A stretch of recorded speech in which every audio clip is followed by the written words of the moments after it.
¿Qué tal? ¿Cómo están ustedes? Bienvenidos y bienvenidas a Mapa Constituyente en Vivo, este espacio donde regularmente le vamos a dar a ustedes las coordenadas para poder navegar en este proceso constituyente que está llegando a su fin. Soy Macarena Lescornés y en esta alianza entre 4 medios, Súbela, Mi Voz, Ladera Sur y The Clinic, me acompaña José María del Pino. ¿Qué tal, José? Muy bien, Macarena, a todos ustedes muy bienvenidos. Hemos elegido 12 distintos temas para intentar profundizarlos, entender, aplicar pedagogía constitucional. Lo que queremos es invitarlos a recorrer y hoy día queremos hablar de sistema político, particularmente porque es un tema que abarca mucho del Congreso, del Poder Ejecutivo y también sobre cómo se va a modificar esta propia Constitución, cuáles son sus quórums, así que tenemos un interesantísimo programa por delante. No les quitamos más tiempo, aquí comienza nuestra primera edición de Mapa Constituyente.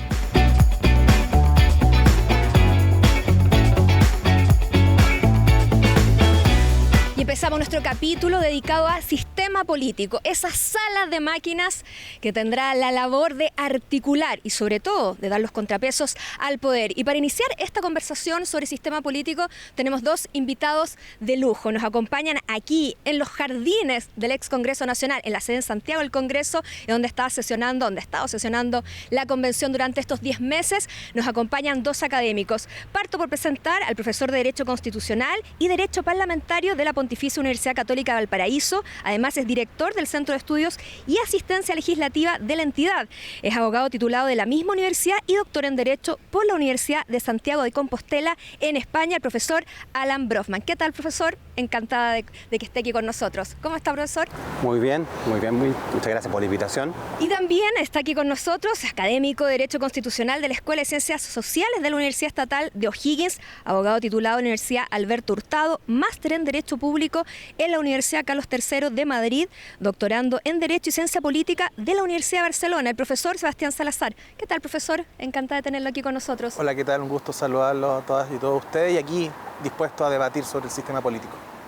Partamos, José. Claro, comencemos de inmediato y ya lo decíamos, el objetivo de este programa en parte es que hagamos pedagogía constitucional. Vámonos al poder legislativo.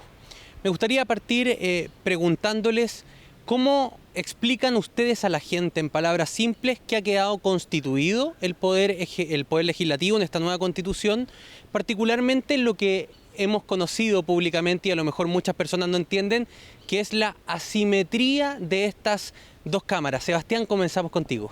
Vale, sí, creo que tenemos una discusión muy interesante en sistema político. Es importante señalar de que se hablaba mucho de un presidencialismo reforzado, un hiperpresidencialismo, y que la solución que se está dando en esta convención constitucional es darle más atribuciones al Congreso Nacional, pero sobre la base de establecer 2 cámaras de distinto peso específico. Por eso se habla de la asimetría o el bicameralismo asimétrico.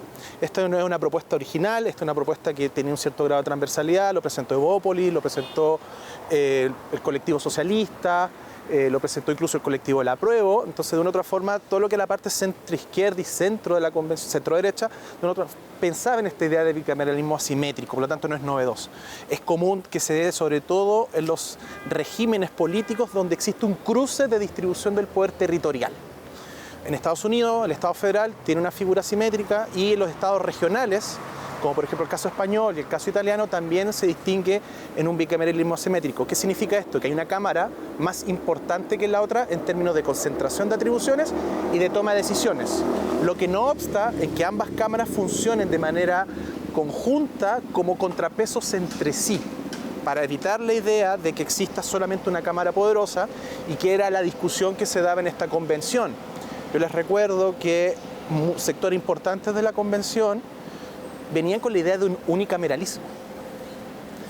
Y la propuesta que surge de bicameralismo asimétrico entre este Congreso de los Diputados y Diputados y Cámara de las Regiones se esfuerza principalmente por la definición previa que hizo la Convención del Estado regional.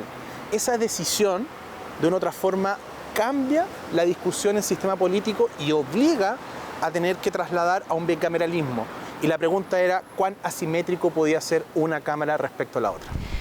Alan, bien lo decía Sebastián, es decir, esto la verdad es que es la culminación de un proceso de 10 meses de muchísimo debate sobre cuál iba a ser el sistema finalmente. Él bien lo decía, partimos de repente con un parlamentarismo, a rato había sectores que preferían un presidencialismo, quizá un poquito más atenuado, pero muy similar a lo que tenemos. Y finalmente toda la discusión terminó derivando en qué contrapesos se le ponía a las cámaras dentro del legislativo y sobre todo a nivel del contrapeso que iban a tener hacia el ejecutivo. Según tu juicio, ¿cómo quedaron esos contrapesos en este bicameralismo asimétrico, como bien nos explicaba recién Sebastián? Bueno, yo creo que el mayor contrapeso es la simetría de las competencias de ambas cámaras. ¿Y tú crees que se dio esa asimetría? Porque es uno de los grandes debates, si realmente hay una asimetría o algunos decían, mira, en realidad es un bicameralismo ahí medio camuflado. ¿Cuál es tu opinión? Yo pienso que es más bien una asimetría y una asimetría importante. Hay que tomar, cuando hay un listado de materias de legislación, de paso obligatorio por la Cámara de las Regiones, inevitablemente la interpretación de ese listado de materias va a pasar por la voluntad de la Cámara de Congreso de los Diputados y Diputadas, ¿no? Y en ese sentido yo veo un peligro, puesto que esa interpretación de ese listado taxativo de materias que tienen que pasar a la Cámara de Regiones es una interpretación interesada, obviamente, de quienes tienen la mayoría en el Congreso de los Diputados y los Diputados. Y cuando se plantea la posibilidad, hay una norma que lo hace, ¿no?, la posibilidad de que la Cámara de las Regiones solicite traer el asunto, me parece que esa regulación en particular es relativamente débil, ¿no? Y hay un punto ahí que no me quedó claro al leer el texto, cómo se soluciona esa discrepancia. Hay una comisión mixta, por aquí no me quedó claro que en ese contexto sea posible lograr un equilibrio de poder entre ambas cámaras. Especialmente en la idea de que creo que Chile, así como necesita un Estado que sea capaz de responder a muchas necesidades sociales, también creo que necesita con mucha fuerza un Estado descentralizado. Y creo que un bicameralismo simétrico es la mejor respuesta para esa necesidad, especialmente porque además tenemos un problema de concentración de la población. Es decir, en un contexto de concentración de la población, la representación proporcional que debe existir en toda democracia forzosamente va a ser la determinante en una Cámara de representación proporcional. Y creo que la única forma, o una de las únicas formas para equilibrar ese contrapeso, ¿no?, es la representación territorial igualitaria, tal como está prevista en la Cámara de Regiones, pero con asimetría de distribución entre ambas cámaras, ¿no? Y repito que lo que veo peligroso es justamente el hecho de que al existir esas diferencias existe un interés político en por un lado, preservarlas y hasta cierto punto en incrementarlas, en la medida que se cuenta con la mayoría en el Congreso de los Diputados. Se entiende el punto de Alan, Sebastián, pero porque yo te veía hacer algunos gestos fuera de cámara, como de asentir algunos, pensar y reflexionar otros, ¿no es cierto? ¿Se podría haber resuelto de mejor manera la asimetría entre estas dos cámaras, mirando quizás experiencia comparada, que no quedaran tan circunscritos algunos temas, o esta posibilidad que la Cámara de las Regiones no tendría de traer temas por iniciativa propia? ¿Cuál es tu percepción sobre ese punto en particular? En cómo hacemos que ojalá la mayor cantidad de temas tengan este enfoque de las regiones, que es supuestamente el enfoque que pretende entregarle la Cámara de las Regiones, ¿no?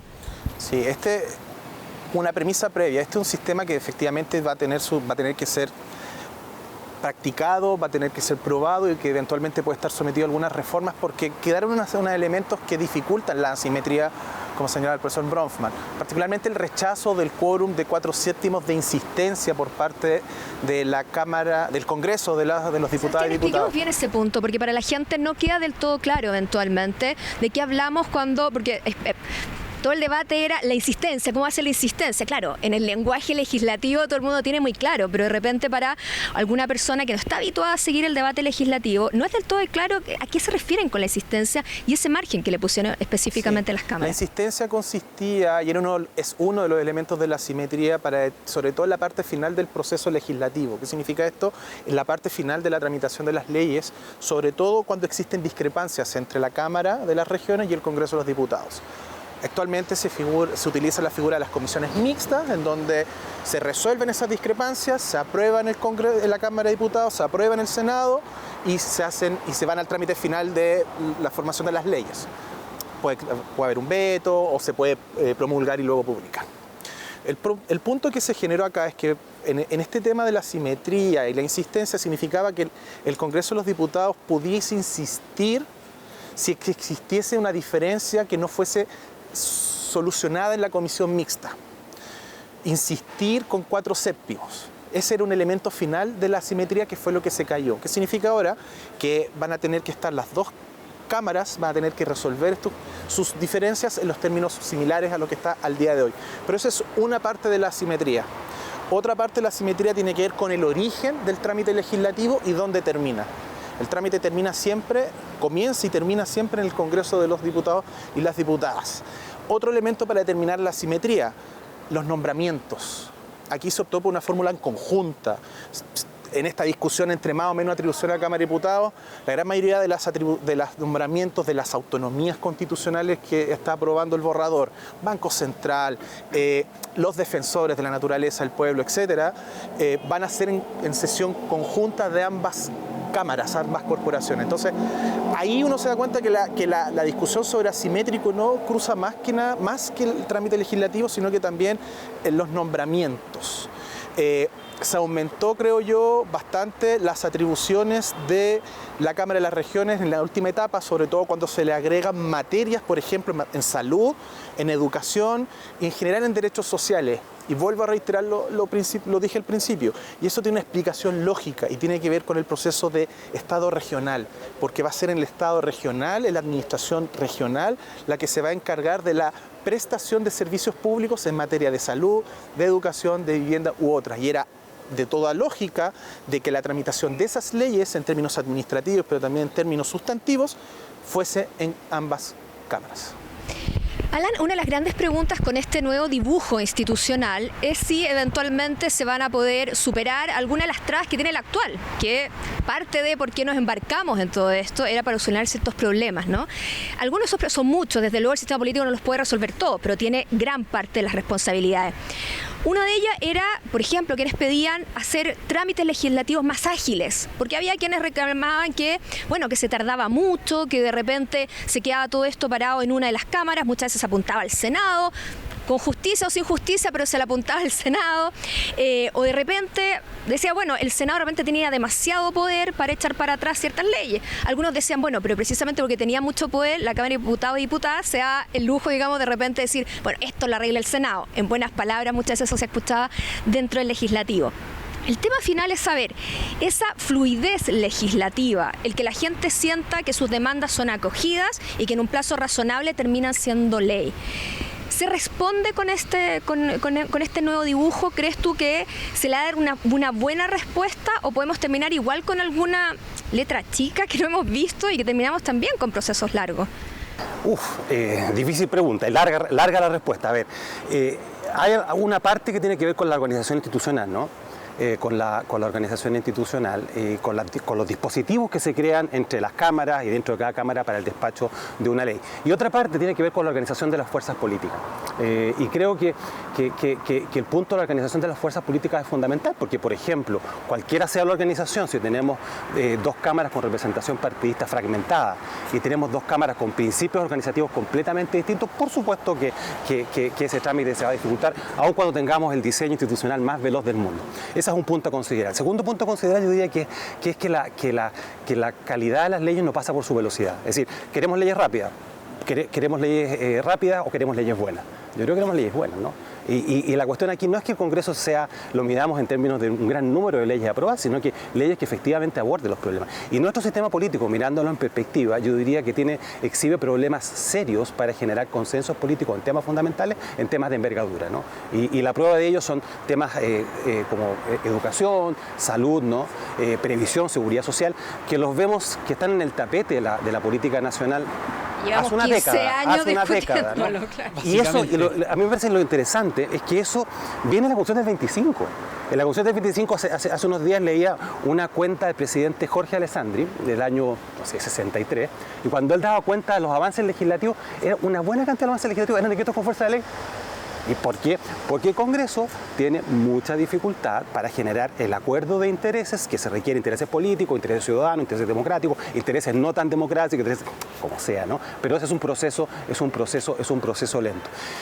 En esta nueva regulación yo veo que faltan normas, yo he hecho en falta normas de ¿Cómo cuáles, Alan? Para que la llevemos a lo concreto. Sí, normas en la solución de conflictos entre la Cámara de las Regiones y el Congreso de los Diputados y las Diputadas. Creo que faltan normas, faltan regulaciones. ¿Qué va a pasar si la regulación de la Cámara de la Cámara de las Regiones habla de para aprobar o rechazar y después habla de las enmiendas después que rechaza? Entonces, no me quedó claro, tiene que rechazar y después empezar a discutir las enmiendas. Después los procedimientos de solución de conflictos después de la comisión mixta no me queda tampoco tan claro.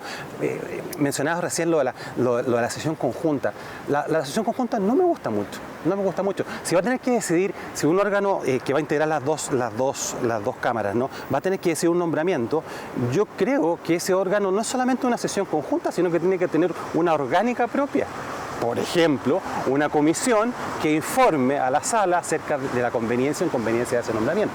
Entonces, creo que ahí también hay una cuestión importante, ¿no? No se utiliza el concepto de Congreso Pleno, que se puede buscar otro, no digo que tenga que ser ese en particular, pero creo que ahí hay un órgano que está tomando decisiones y que está integrado por integrantes de las dos ramas, ¿no? de este Poder Legislativo. Y en ese sentido creo que debería existir una orgánica determinada, clara, por lo menos con algunas reglas, ¿no? Respecto Ahora, de esa organización interna. Ahí creo que hay un punto muy distintivo. Hoy en día, cuando uno habla del Congreso Pleno, vamos a homologarlo a sesión conjunta, ¿no? Para que podamos hacer cuadros comparativos. Hoy hablamos del Congreso Pleno y en Chile se utiliza para la rendición de cuenta pública del presidente y para el cambio de mando. Aquí estamos hablando, porque uno lo ve reiteradamente en el texto, ¿no es cierto? Estamos hablando de un mecanismo de trabajo que está mucho más potenciado que en el texto del 80 y que tiene que ver con que es probable que varias veces al año veamos a diputadas y diputados del Congreso y a representantes de la Cámara de las Regiones sesionando en el mismo espacio, ¿no es cierto? ¿Por qué tú dices, y le quiero después extender la pregunta a Sebastián, ¿no? ¿Por qué tú dices que no te gusta mucho la idea y por qué, Sebastián, tú crees que esa idea puede ser realmente muy buena, democrática y propiciar el desarrollo deliberativo de las distintas leyes? Bueno, a mí no me parece mal que las dos cámaras trabajen de manera conjunta. En todos los congresos que son simétricos existe esa institución para ponerse de acuerdo. Me parece perfecto. Lo que sostengo es que la fórmula que se ha utilizado y el tipo de competencia que se le ha otorgado creo que exige un mayor desarrollo. Quedan muchos temas importantes pendientes. Una sesión conjunta, ¿qué es lo que es? Una sesión en la cual está la mayoría de los integrantes de una cámara, las dos cámaras, una mayoría que se conforma una minoría de una cámara y con la mayoría de la otra. Creo que esas cosas hay que definirlas, especialmente, y bien lo apuntabas cuando dices, claro, el Congreso Pleno tiene una función más bien ceremonial, ¿no? Y la tenía antes, incluso cuando participaba en el procedimiento de reforma constitucional, también la tenía, ¿no? Una función de ratificación. Pero si hay que ejercer competencias, ya pasamos a otro plano. Y pasamos a un plano en el cual no solamente hay que definir ciertas reglas orgánicas, que creo que son fundamentales, ¿no? Cómo hacer el trabajo en comisiones dentro de esa organización, sino que también procedimientos y considerar el tiempo que se va a invertir en esos órganos en relación con las funciones que cada parlamentario, cada miembro del Congreso va a tener en su respectiva Cámara, ¿no? Sumado a la relación que tiene la Cámara de Regiones con las asambleas regionales, que también exige ¿Qué es lo positivo, ¿no? Sebastián, para terminar con esta idea antes que Maca pase con el siguiente tema? Mira, lo positivo es que de una u otra forma utiliza una instancia que está un poquitín abandonada, por decirlo de alguna manera, sobre todo en nombramientos para cargos que cumplen roles contramayoritarios, que de una u otra forma se aleja de la decisión de la voluntad soberana de elegir a consejeros del Banco Central, a elegir a los ministros o ministras de la Corte Constitucional u otros elementos que cumplen un rol de check and balance. Claramente una decisión de esa envergadura es positiva en el sentido de que le da legitimidad democrática a aquellos que cumplen roles contramayoritarios. Efectivamente, como señala el profesor Brofman, hay que mejorar algunos aspectos. La pregunta es, ¿debe ser a nivel constitucional o puede ser a nivel legal? Creo yo que en esta etapa podemos perfectamente utilizar ambas fórmulas, ver cuál de estas pueden ser modificadas en el texto constitucional que se está proponiendo, pero adicionalmente adecuar la ley orgánica constitucional del Congreso, que ahora va a tener mayoría de quórum calificado, y que pueda operativizarse ahí algunos elementos que son mucho más de la contingencia o del funcionamiento de esta sesión plena. Los quórum, temas tan básicos pero que son importantes porque son formalidades como quién llama, quién convoca, quién abre la sesión, quién cierra, etcétera, son aspectos que pueden abordarse a nivel legal. efectivamente hay que ir resolviendo esos puntos que se van generando, pero creo que si se mejora ese aspecto, creo que una instancia como el Congreso Pleno, sesión conjunta, puede ser súper positivo en darle legitimidad democrática sobre todos estos nombramientos que de una u otra forma carecen de legitimidad y que uno lo ha visto en el Tribunal Constitucional y lo ha visto en otros organismos que han estado cuestionados en el último tiempo. Les quería preguntar, hemos estado más o menos dándole pincelada cómo queda el legislativo en estas dos cámaras, bicameralismo asimétrico o simétrico, un poquito camuflado, dirán algunos, cuasi, a la chilena le podríamos terminar poniendo esto. Hablemos un poco de la figura del presidente o de la presidenta, digamos, porque es verdad que quizás es la figura que, comparado con los cambios que tuvo el legislativo, tuvo mucho menos, pero no olvidemos que toda esta conversación partió, si vamos a tener un primer ministro, una primera ministra, un vicepresidente, no sé si se acuerdan, pareciera que fue hace muchos años atrás, pero hace un par de meses estábamos como por ahí. Finalmente terminamos con una presidenta o un presidente que tiene atribuciones muy similares a las actuales, pero sí se le quitó una suerte de hiperpresidencialismo que teníamos, sobre todo en su capacidad de incidir en el proceso legislativo, que era algo que muchas veces desde el Congreso veíamos diferentes fuerzas políticas, dependía si están en la oposición o el oficialismo, alegaban del enorme poder que tenía el presidente, sobre todo con algunas iniciativas de ley que ahora se les quitan. ¿Cómo valoran ustedes cómo quedó la figura de la presidencia, del presidente? ¿Es una figura que se adapta bien a este otro dibujo legislativo o son dos que todavía vamos a tener que aprender a conocerlos cómo juegan, ¿no? Alan. Muy bien, bueno. La figura del presidente tiene varias caras, ¿no? En materia legislativa, creo que el volver a la fórmula de distribución de competencia legislativa de 1925 significa un cambio que puede evaluarse bien, pero que genera un problema que existió bajo la vigencia de la Constitución de 1925, que era la capacidad y el ejercicio por parte del Congreso de facultades de tipo administrativo a través de leyes. Si revisamos el total de las leyes que se dictaron entre 1925 y 1963, el 52% de las leyes eran leyes particulares, nombre y apellido, leyes de asignación de pensiones, en fin, lo que se quiera, ¿no? Y cerca del 40% leyes sectoriales o dirigidas a ciertos grupos. El actual texto permite que eso vuelva a aparecer, y que era la crítica constante de los presidentes que se quejaban, que no lo dejaban cumplir la función ejecutiva.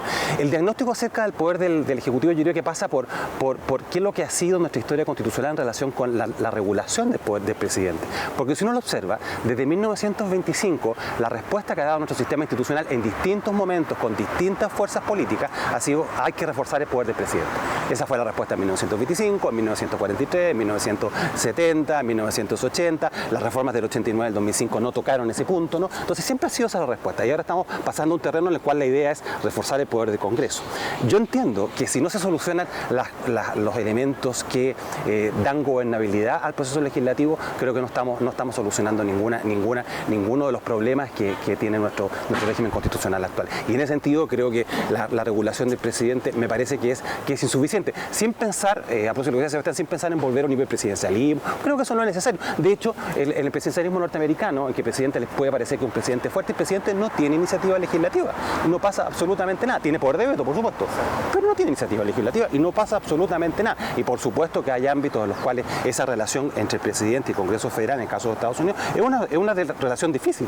Habrán visto la discusión. Con el Senado, sobre todo. Sí, con el Senado, con la ley de presupuesto, ¿no? Que están peleando y que a veces no hay presupuesto federal, ¿no? Por supuesto que es difícil, pero ahí se ve un caso en el cual tenemos una figura, un presidente que es elegido por votación democrática, por una buena votación democrática, en el caso chileno, a una o dos vueltas, ¿no? Con una gran mayoría. Luego creo que hay que acoger esa fuerza democrática del presidente. En ese caso, ¿quién tiene la iniciativa? ¿El partido del presidente? ¿Cómo? Porque no creo que los proyectos de ley surjan espontáneamente, ¿no es cierto? Sí. Mira, en el Congreso Federal Norteamericano hay fuerzas políticas, hasta los dos principales partidos, y hay una cuestión práctica, que es que esos partidos van uniendo sus fuerzas y hay un trabajo bien colaborativo. Normalmente incluso hay iniciativas que se tramitan en ambas cámaras de manera simultánea, algo que no pensamos en nuestro régimen, no tenemos previsto, ¿no?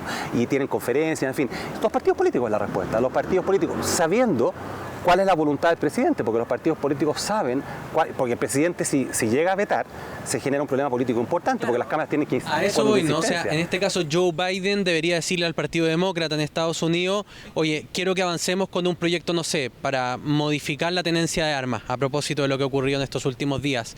Y es el Partido Demócrata quien presentaría. En nuestro sistema, nosotros estamos acostumbrados a que hayan materias que son de exclusiva responsabilidad del presidente de la República, y aquí paso contigo, Sebastián, para que analices cómo queda constituido esa relación, primero el Poder Ejecutivo, pero además su relacionamiento con el Legislativo. Sí, eso es lo que destacas tú, José María, lo que planteaba el profesor Brofman, es un fenómeno que ha vivido el derecho público occidental desde los 1950 en adelante. Eliminar e ir trasladando muchas de las tomas de decisiones desde las asambleas legislativas, cuyo origen es la Revolución Francesa, trasladarla al presidente de la República o a los ejecutivos por razones de técnica administrativa, por el carácter profesional que tiene la administración y por tener la capacidad ahí de generar insumos que puedan ser técnicos en virtud de que cada vez se va complejizando la vida. Basta mirar solamente el carácter técnico que tienen las normas sobre medio ambiente y para qué hablar de la regulación administrativa en la materia. Entonces, en ese sentido, en ese ámbito entra todo lo que tiene que ver con el tema del control macroeconómico y todo lo que tiene que ver con la iniciativa exclusiva en materia de gasto público.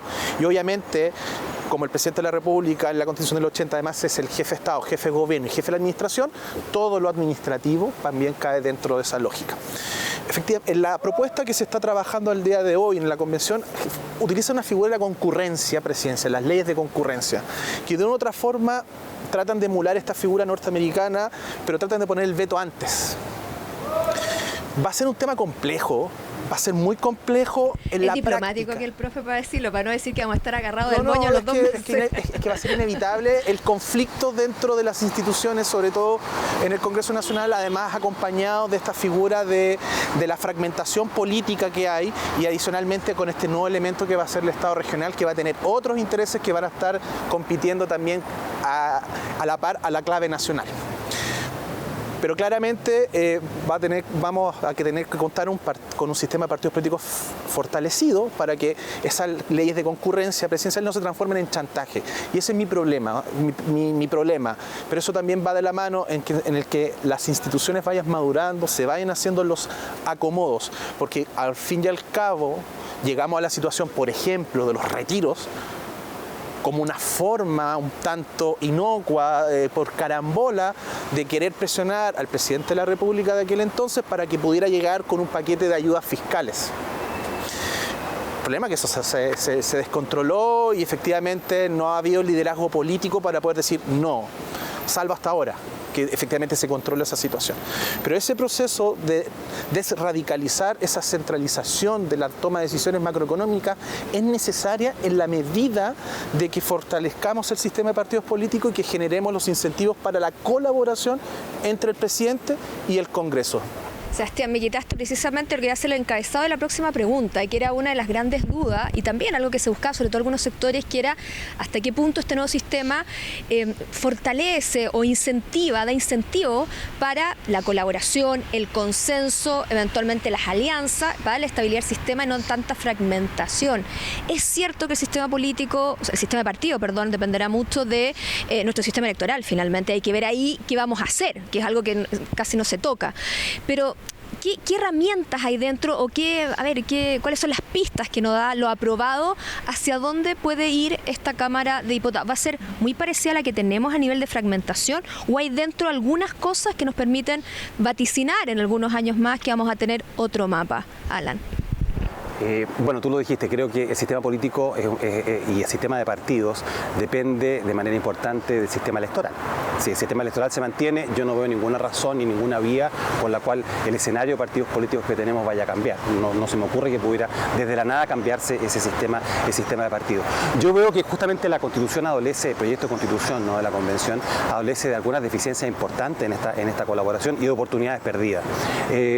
Cuando hay observaciones parciales del presidente, el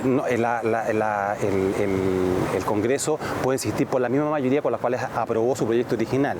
Con lo cual, y en cambio, cuando hay veto total del presidente, el Congreso tiene que tener un quórum reforzado para insistir. Que no sé si hasta me puede ayudar, 3/5 me parece que es, ¿no? Entonces, claro, yo diría, a ver, eso es el sentido de la colaboración. El presidente le conviene políticamente vetar totalmente, obviamente. No empezar a, porque con la otra, si formulan una observación parcial, simplemente corre el riesgo de que el Congreso prime con su voluntad simple, con una votación de simple mayoría, ¿no? En materia de urgencia también creo que se desaprovechó una oportunidad. Creo que el problema de urgencia es, y a la fuerza se ha desarrollado así, ¿no? Que se tiene que desarrollar un aspecto de la urgencia que sea consensuado. Porque de nada sirve un presidente de la República, también lo comentaba Sebastián, ¿no? Que va marcando pautas si el Congreso no está dispuesto a obedecerle. Y la realidad de la urgencia es que el tiempo de tramitación es bastante más largo que los 30 días que están previstos en la Constitución, ¿no? Entonces creo que ahí falta un mecanismo colaborativo, ¿no? Una instancia en la cual tanto la mayoría de una Cámara, la mayoría de los comités o la institución que se decida, participe en la definición de la urgencia o el tipo de urgencia. La Constitución simplemente fija un marco general, ¿no? Un marco general. Y también entiendo que, como lo planteó Sebastián, en la parte de la concurrencia, ¿no? De las leyes de concurrencia, creo que los incentivos no están para la colaboración. Es decir, tal como están dadas las cosas, creo que 40 diputados que plantean una moción que involucra materias de ley concurrente ponen al presidente de la República, por el solo hecho de ser 40 diputados, en una posición difícil de decir que no, muy difícil de decir que no. Políticamente no me parece muy viable. Creo que hay otras instancias de colaboración. La Constitución actual reproduce las normas sobre delegación legislativa. Creo que allí hay una instancia precisamente de colaboración, ¿no? Que podría ser que el Congreso definiera ciertas directrices. Si uno revisa el derecho comparado, hay una serie de opciones, ¿no? Que el presidente envíe un borrador de un proyecto y se actúa sobre ese borrador, silencio positivo, silencio. Hay una serie de opciones en esa materia que no se adoptaron. Se mantiene en la norma actual y creo que no tiene mucho sentido, ¿no? Si uno revisa para qué se ha utilizado secreto con fuerza de ley, ve que en realidad su uso es relativamente marginal. Curiosamente, antes de su constitucionalización en 1970, la delegación legislativa fue un instrumento legislativo bien importante. Cuando estaba fuera de la Constitución funcionó bastante bien, creo, justamente para que el presidente, fuera del Congreso, fuera de las dificultades que significa una tramitación parlamentaria, pudiera sacar adelante iniciativas legislativas importantes para el país. Al margen de que eso pueda ser criticado como una iniciativa unilateral del presidente, pero creo que es una opción para enfrentar problemas respecto a los cuales es difícil construir soluciones. Que obviamente el problema de construir la respuesta legislativa viene del problema, no de los políticos ni de la democracia. Y eso, en ese sentido, creo que en algunos casos corresponde facilitar la toma de acuerdos, simplificando la participación del Congreso Nacional, por ejemplo, a través de leyes delegatorias, ¿no? Sebastián, sobre este mismo punto, para que vayamos terminando, nos quedan muy poquitos minutos. También, ¿no es cierto?, contémosle nuevamente a quienes nos están viendo. Yo te veía ahí ir pensando, masticando lo que iba diciendo el profesor Alán. ¿Cuál es tu reflexión respecto a esta correlación de fuerza? Mira, una idea general que escapa al fenómeno chileno y después ya aterrizamos a la situación actual. El fenómeno de la fragmentación es algo que se está dando en muchas democracias modernas y robustas, salvo el caso norteamericano a nivel federal. Nosotros podemos ver la complejidad que se está existiendo en distintas democracias parlamentarias y también regiones presidenciales para poder constituir mayorías sólidas y poder llevar a cabo planes y programas políticos. El caso español es paradigmático, primera vez que hay un gobierno de coalición, entre lo que es el PSOE y Podemos, pero que además subsiste, apoyado por una diferencia política brutal, con los partidos de regiones de las comunidades autonómicas. Ellos, incluso hay partidos de derecha de las comunidades autonómicas, que terminan votando con esta coalición de izquierda, porque obviamente la propuesta alternativa es la centralización del Estado español y eso obviamente choca con el problema autonómico. Doy este ejemplo, en Suecia pasó lo mismo, hay un gobierno de minoría que solamente está administrando. En Bélgica tuvieron 18 meses sin gobierno porque no había mayoría y así sucesivamente. La convención es reflejo también de esta fragmentación del fenómeno político. Ese es un escenario. El segundo escenario es que efectivamente no hubo la posibilidad de poder llegar a un sistema electoral en el nivel constitucional por la cantidad de incumbentes que estaban presentes acá. Y porque además había una discusión previa sobre si íbamos a tener partidos políticos o movimientos políticos, como característico de la participación, de cómo está distribuida la convención, donde más de 2/3 de los convencionales son independientes.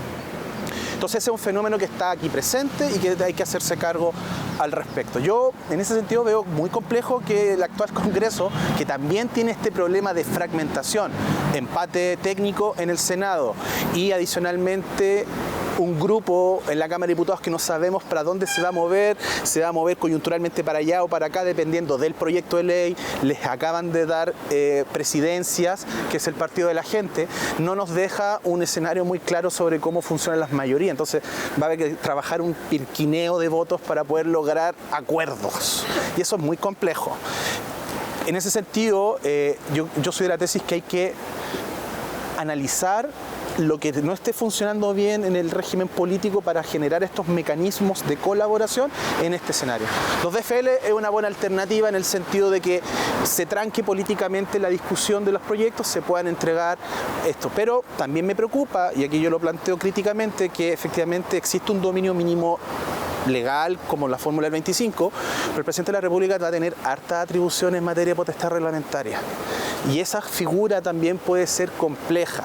El presidencialismo acá se desradicaliza en unas cosas, en iniciativa exclusiva, en urgencia y en algunos nombramientos, pero se concentra y fortalece en la ley de presupuestos, que está más robusta que en la Constitución de 1980 por el tema regional, pero adicionalmente en la decreto de fuerza de ley y ahora en el rol que va a tener el presidente de la República con las Fuerzas Armadas y las policías.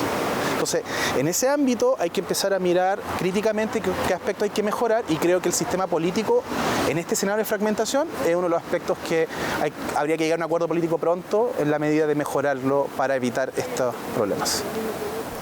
Lamentablemente, José, se nos terminó el tiempo, no podemos ir conversando. Esto da, imagínate, acabamos Van a ser 12 capítulos, digámoslo, nos quedaron pendientes algunas cosas, no reforma a la misma Constitución, que nos comprometemos a tenerlo en una futura edición y otros temas, pero vamos a tener, Maca, ustedes de hecho, voy a contar que han sido ustedes quienes han armado un poco la estructura, vamos a tener uno dedicado a formas de Estado, regionalización, autonomía, así que esos temas también los vamos a poder abordar ahí. Absolutamente, porque los profesores nos comentaban de que mucho de esto no se entiende si es que eventualmente no conocemos bien cómo funciona el Estado en su conjunto. Ese Estado regional tiene muchas de las llaves de lo que aquí hemos estado conversando. Las iniciativas de ley también las vamos a abordar en algún minuto, porque ahí se nos abre un camino que hasta el momento no se había explorado en Chile, por ejemplo, las iniciativas populares de ley, que es todo un universo. Desde luego nos hubiese gustado abarcar más temas, pero yo creo que hemos dado en el centro de cómo va a ser esta sala de máquinas. Profesores, Sebastián, Alan, muchísimas gracias por habernos acompañado aquí en esta edición de Mapa Constituyente. Muchas gracias a ustedes. Muchas gracias por la invitación. Y a ustedes los invitamos a que sigan, como siempre, acompañándonos. Van a ser 12 capítulos, 12 temas para que veamos por dónde va a navegar nuestra nueva Constitución y para que el 4 de septiembre puedan tomar una decisión informada. Nos reencontramos pronto, a nombre de Macarena Alarcón, José María del Pino, en un nuevo Mapa Constituyente.